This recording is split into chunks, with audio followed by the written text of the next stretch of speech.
உலக அளவில் எக்கானமி பெரிய அளவில் இன்ஃப்ளேஷன் அது இதுன்னு சந்திச்சு ஒவ்வொரு கண்ட்ரிக்கும் ஜெர்மனி விழுந்தது, பிரான்ஸ் விழுந்தது, அந்த மாதிரிலாம் இருக்கும்போது இந்தியாவில் அதன் பாதிப்பு எந்த வகையிலும் இல்லை. ஸ்ட்ராங்கான ஒரு எக்கானமியாக இந்தியா இருக்கிறது.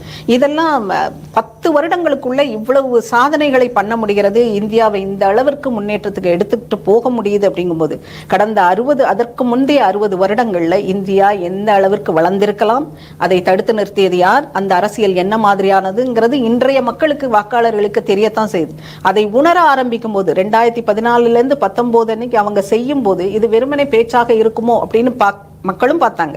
ஆனா அதன் விளைவுகளை தொடர்ந்து ஒரு அரசு இருந்து அதை ரொம்ப சின்சியரா செய்யும் போது அந்த வளர்ச்சியின் பலனை அனுபவிக்க ஆரம்பிக்கும் போது மக்கள் பெரிய அளவில் அதை ஓட்டா டிரான்ஸ்ஃபர் பண்றாங்க. இந்த ஆட்சியை அது வந்து பெரிய அளவில் இன்க்ரீஸ் ஆயிருக்கு. தமிழ்நாட்டிலே இன்றைக்கு பிஜேபியின் ஓட் ஷேர் அதிகமாக இருக்குங்கிறத நான் கணிக்கிறேன். ஆனா அது எந்த அளவுக்கு அது ஓட்டா நீங்க டிரான்ஸ்ஃபர் பண்ணணுங்கிறதுக்கு ஒரு உழைப்பை கட்சி போட வேணும்.